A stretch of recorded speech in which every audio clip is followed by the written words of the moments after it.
Alors la Cosmetic Valley est le premier centre mondial de ressources en parfumerie cosmétique. C'est une filière verticale qui rassemble tous les maillons de la chaîne de production des produits cosmétiques et parfums. Et il faut savoir qu'aujourd'hui, si on veut quand on achète un produit cosmétique, on a 90% de chances d'acheter un parfum ou une crème qui est produite dans la Cosmetic Valley lorsqu'on va dans une parfumerie. Nous avons pour rôle d'accompagner les entreprises et les laboratoires de recherche afin de favoriser l'innovation, éviter les délocalisations et promouvoir le Made in France. Aujourd'hui, nous avons 240 entreprises, 6 universités, 200 laboratoires et une vingtaine de collectivités territoriales qui bénéficient du travail qui est fait au niveau de la veille. Et parmi ces entreprises, on a une vingtaine de grandes marques françaises et étrangères qui sont adhérentes à la Cosmetic Valley.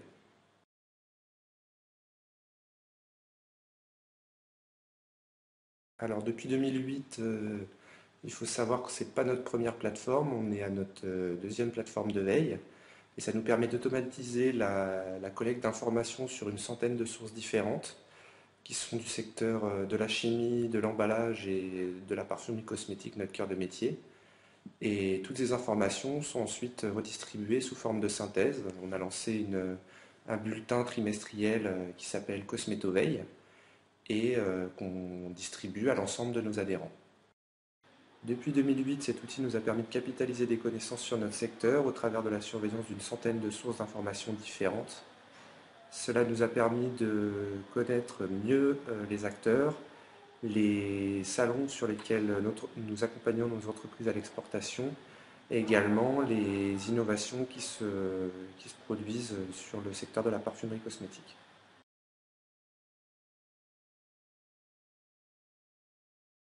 Alors, c'est plusieurs paramètres qui ont orienté notre choix. D'un point de vue méthodologique, ça permet tout de même une facilité d'utilisation sur la capitalisation de connaissances sur notre secteur, puisque nous, on se positionne sur vraiment une veille au niveau sectoriel.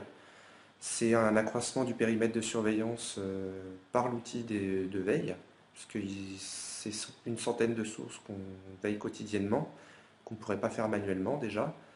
Et c'est la constitution d'une base de connaissances sur notre secteur. Voilà, avec les acteurs, avec les produits, ce genre de choses.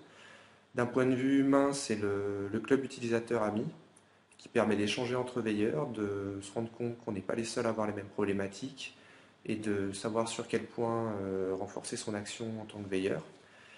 Et c'est aussi une sincérité du discours commercial, puisqu'on n'a jamais essayé de nous flouer au niveau de la vente du produit, ce qu'on n'a pas forcément retrouvé chez les autres. D'un point de vue technique, c'est les facilités de paramétrage, parce qu'il y a pas mal de paramétrages qu'on peut faire soi-même, ce qui n'est pas forcément le cas dans les autres plateformes. C'est un équilibre aussi entre le triptyque collecte, analyse, diffusion de l'information. Certaines plateformes sont déséquilibrées et ne prennent pas en compte aussi bien les trois modules d'une plateforme. Et c'est aussi un support qu'on paye dans la maintenance et qui nous permet de, voilà, d'être accompagnés au quotidien.